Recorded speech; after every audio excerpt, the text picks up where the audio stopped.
معمولا وقتی که به ماها تو سنای کمتر میگفتن که کی هستی، حالا اسم و فامیل و یا هر چیز دیگر که معرفی میکردیم سر جای خودش، ولی یکی از اون چیزایی که میگفتن اینه که مثلا یکی میگفت من یه آبانی ام، من یه نمیدونم بهمنی ام، منم یه مردادی ام. حالا اینجا مردادی داریم مثلا؟ یه دونه دوتا. خب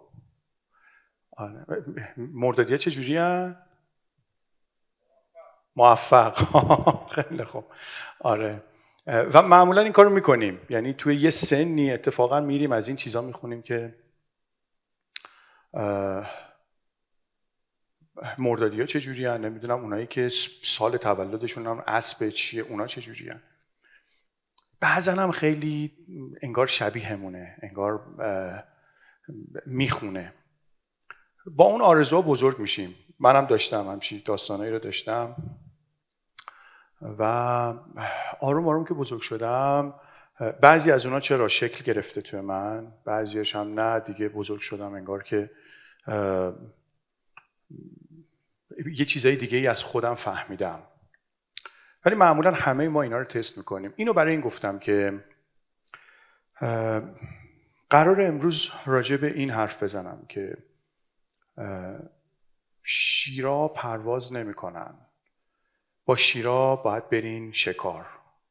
حالا شاید مردادیام چون یه شیر خوشگل علامتشونه این عنوان انتخاب کردم برای اینکه بگم سن من که یکم زیاد شد، همینجوری بزرگتر که شدم، فهمیدم که انگار من برای کارایی ساخته شدم و از من یه کارایی برمیاد که شاید از دیگران بر نیاد و یه کارای دیگه‌ای که از بچگی به من میگفتن تو باید اون کارا رو انجام بدی اصلا از من بر نمیاد. من پدرم خیلی اهل ادبیات، خیلی اهل شعر و درس مهندسیش هم خوبه، مهندسه، ولی خب به اینا هم خیلی علاقه داره. از بچگی به من میگفتش که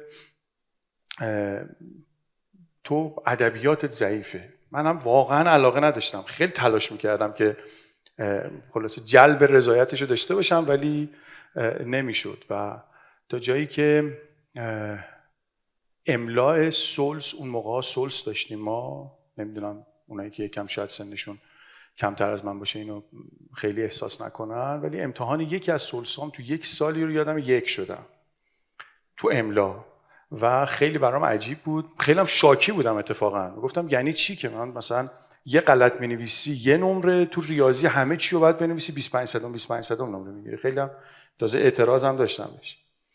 ولی خب این ماجرا رو گذروندم. بابا من به من میگفت همیشه منتظر یه روزی باش که یه نامه اداری می‌نویسی توش غلط آبروت میره، من دلم خنک میشه که حرف منو گوش نکردی.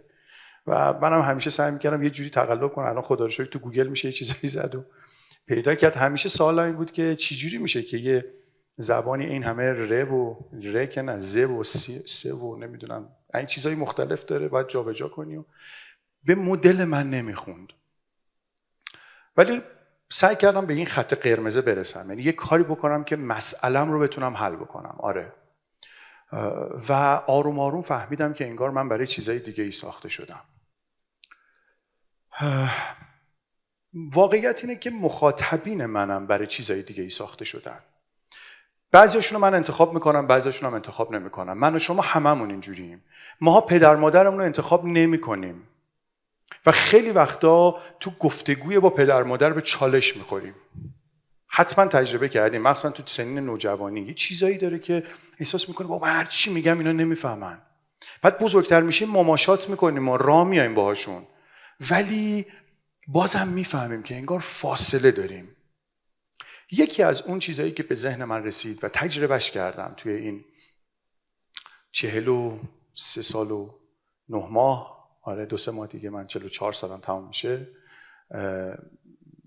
اینو تجربه کردم که انگار یکی از اون نکته هایی که مثل زمین صاف پندارها میمونه این تفکره که ما باید آدما رو تغییر بدیم. من باید آنچه که میخوام رو منتقل کنم، اصلا باید بفهمن من چی میگم. من تا اونجایی که میتونم باید آدما رو قانع کنم. من خیلی دوره تو این حوزه ها رفتم، کتاب خوندم که چجوری میشه آدما رو قانع کرد. ولی امروز که اینجام به این نتیجه رسیدم که نه، اتفاقاً یه جاهایی نباید آدما رو قانع کرد. باید اونو بشناسی، بدونی او هم توی این دنیا برای چی ساخته شده و خودت رو با او تطبیق بدی، او هم یاد بگیره خودش رو با من تطبیق بده، به شرطی که بتونیم همدیگر رو بشناسیم. اصلا ماجرا یه چیز دیگه است. قرار نیست من هر جنسی رو به هر کسی بفروشم. شما انواع کتابای توزیع بازاریابی رو میخونید، بیشتر کمک میکنه به این که شما چجوری جنسی رو بفروشید، ولی قرار نیست این اتفاق بیفته. قراره که یه جاهایی نه، من یاد بگیرم با یه نفر چجوری میتونم تعامل بکنم. همه ماجرا اینه که اینو چجوری میتونم یاد بگیرم. من برای احتمالاً بک‌گراند منو میدونید، ولی یه بار دیگه میگم، من کارشناسیم رو برخوندم، الکترونیک خوندم، بعدش سالها درس نخوندم ولی دوست داشتم درس بخونم، ولی چون سربازی نرفته بودم همیشه این مشکل با من بود که خب نمیتونستم برم دوباره ادامه تحصیل بدم و دیگه درگیر کار بودم. بیش از 20 ساله که من کارآفرینی میکنم و تا یه سنی دیگه فروختن سربازی‌ها رو، میگفتن مثل اینکه شما سنتون زیاده، پاشین بریم بخرید. به سن من خورد و رفتم خریدم سال 94 و انقدر دوست داشتم که ادامه تحصیل بدم، همون سال رفتم کنکور دادم. سال 95 کارآفرینی دانشگاه تهران رفتم نشستم و اصلا احساس کردم که یعنی دیگه میدونستم چی باید بخونم، میدونستم برای چی ساخته شدم و به نظرم یکم دقیق انتخاب کردم. و بعد از اونم الان پی اچ دی کندیدیتم تو لیزبن پرتغال، همون رشته خودم و تو حالا با یه مقدار گرایش‌های منابع انسانی. و برام مهم بود که بفهمم آیا یه آدمی که میخواد یه جا کار بکنه دقیق سر جاش قرار میگیره یا نه، و اصلا تو محیط کار سر جاش قرار گرفت، من مدیرش میتونم باهاش تعامل سازنده داشته باشم. چه فرمولی تو این دنیاست که بشه خوب فال آدما رو گرفت؟ خوبه دیگه، ما از بچگی با اون فالای قشنگ میومدیم جلو. آیا اصلا این یک ماجرای واقعی وجود داره تو این دنیا؟ اصلا وجود داره سیستمی که بشه بهش اعتماد کرد؟ و همین باعث شد که تز دکترام هم رو همین باشه و اهمیت پیدا کنه برام که بله آدما رو میشه شناخت. یه تست معروفی وجود داره که سالهاست مؤسسه گالوپ این تست رو میگیره به اسم کلیفتون، احتمالاً شنیدید. آقای کلیفتون یه روانشناسیه که الان معروف به، یعنی جزو روانشناس‌های مثبت‌گراست. خیلی استعدادهای مختلف رو تو آدم‌ها بررسی کرده، رسیده به 34 تا استعداد و میگه شما یه تست میزنین، من میبینم ذاتاً شما چه استعدادایی دارین، ذاتاً چه استعدادی دارین. اونی که بعداً میتونید کسب کنید سر جاش، اونی که باهاش به دنیا اومدید کدوم یکی از ایناست، تاپ 5 رو انتخاب بکنید، زندگیتون رو روی این ببندین، اصلا نرید سراغ چیز دیگه. اصلا انقدر این دنیا کوتاهه، شما نمیتونید، وقت نمیکنید برای اینکه کار دیگه ای انجام بدید. پس کاری رو انجام بدید که این تاپ 5 به دردش میخوره. البته یه سری استعدادهای منفی رو هم، اونایی که کمه اونا رو هم میگه روی اینام خودتون رو قوی کنید که تو جامعه املای یک دیگه نیارین دیگه، یه جوری بتونید مسئله‌تون رو حل کنید توش. ولی این رو میگه. خب خیلی کار پیچیده‌ایه. من اگه بخوام الان با یه نفر تعامل بکنم، احتمالاً باید بگم برو تست کلیفتون بده، بعد نتایجش رو ببینیم، بعد مقایسه کنم ببینم چجوری تعامل کنم. یه کمی پیچیدگی داره. همیشه سوال برام بود آیا میشه ساده تر این کار رو انجام داد، و به خاطر کار شغلی که تو این 4-5 سال اخیر دارم و فضای تحصیلی که داشتم، به یه متدی برخورد کردم که این متد جوری بود که من تونستم توش تمرین بکنم. الان تز دکترام رو اینه که میشه آدما رو از روی چهرهشون، فقط چهره، یعنی من یه آدم رو ببینم بفهمم این چگونه به دنیا اومده، میشه فهمید. و این دیگه خیلی عجیب غریب بود، خیلی عجیب غریب بود که ما آدما وقتی که به دنیا میایم از مدل قرار گرفتن چشمامون، اندازه بینیمون، بلندی پیشونیمون، اندازه لبمون و بعضی از ویژگی‌های دیگه‌ای که تو صورتمون داریم میشه فهمید چه ویژگی‌های رفتاری داریم. خیلی عجیب شد. و یکم که تمرین کردم، خب آدمای مختلف رو تو این حوزه دیدم آره شدنیه و این اتفاقا کورلیشن داره و یک همسانی داره با تست های مختلف دیگه‌ای که تو فضای روانشناسی وجود داره. فقط مزیتش اینه که یک، توش تقلب نمیشه کرد. دو، تقلب میشه مگه این عملای جراحی خاص دیگه کارش نمیشه کرد. ولی تقلب ذاتاً من نمیتونم همین الان بیام توش تقلب کنم. دو، سرعتش خیلی زیاده و شما از سنین پایینم میتونید این کار رو انجام بدید. برای من خیلی جذاب شد. موضوع من این نیست که این تستا چیه و رو چهره چی کار میشه کرد. من بعضی جاها که میرم مثل این فالگیرا به من میگن که بگو من چه جوریم، ولی این خیلی اهمیت نداره. من امروز اینجا نیستم که بگم میشه این کارو کرد. گفتم که بدونید یه همچین دانشی وجود داره. اونی که مهمه این نیست. اونی که اهمیت داره اینه که بدونیم آدما با هم فرق دارن. خیلی فرق دارن. و باید یه کاری کرد مخاطبم رو بشناسم، از این به بعد یه جوری باش رفتار کنم که نه اون منو اذیت کنه نه من اونو اذیت کنم. حتما یه کلیپ خیلی زیبا راجع به یه خارپشت دیدین. یه کارتونی هست، یه خارپشتی میره تو، بچه خارپشت میره تو مدرسه. کیا دیدن؟ آره. خیلی جذابه. این پا میشه میره تو مدرسه و همینجوری که رد میشده این خاراش باعث میشده دیگران رو اذیت کنه. حتی نمیتونسته بشینه بغل یه نفر. توی اتوبوس مدرسه نمیتونسته بشینه. دوستاشو اذیت میکرده. یه روز دوستاش جمع میشن، براش هدیه میخرن. میرن در خونهش، این کادو رو بهش میدن و این میاد این کادو رو باز میکنه. وقتی که این کادو رو باز میکنه میبینه هرچی توشو میگرده میبینه هیچی نیست. ولی توش یه کلمه از این یونولیتای مثلا استوانه‌ای شکل بوده. میبینه هیچ کادویی نیاوردن، فقط پر یونولیته. این دوستاش یونولیتا رو برمی‌دارن، دونه دونه فشار میدن تو خارایی که پشتشه، بعد بغلش میکنن. دیگه آزار نمیرسونده. اون که نمیخواسته آزار برسونه. دنبال یه راه حل بوده. یه کلیپ بسیار کوتاه، بسیار تاثیرگذار و از اون ماجراهایی که به من و شما میگه بیاین به این نگاه کنید. این باور رو باید عوض کرد که من باید دیگران رو قانع کنم. دیگران با من فرق دارن و من با مخاطبم باید به یک تعامل برسیم چون با هم فرق داریم. میشه یه خارپشت رو بغل کرد و تیزیش دیگه منو اذیت نکنه چون اون نمیخواد منو برنجونه. اون قرار نیست با اون تیزیش منو برنجونه. ذاتش اینه. چیکار کنه؟ آیا راه حلی وجود داره برای اینکه یه خارپشت رو بغل کنم؟ بله. این اون پیام امروزه. آره میشه این کارو کرد. به شرطی که من ذهنم رو عوض کنم.